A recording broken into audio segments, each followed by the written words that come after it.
kadungday ang ating ginisang munggo. Ready to eat na. It's Sunday today, pero may ginisang munggo kami. Ayan, let's eat at the table. For today's video mga kadungday, ayan, nag-isa tayo ng munggo. Munggo na may buto-buto, na may konting malunggay, dahon ng malunggay, courtesy of Ricardo Centeno Bolos and Lalaine from Pilipinas. At chicharon, ayan.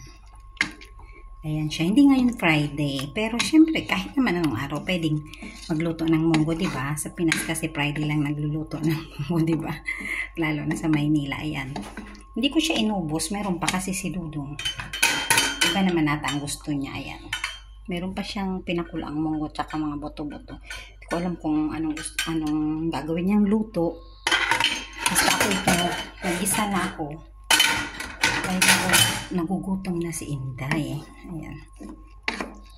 Oh, ready to eat na yan. Yan mga kadungday. Let's eat.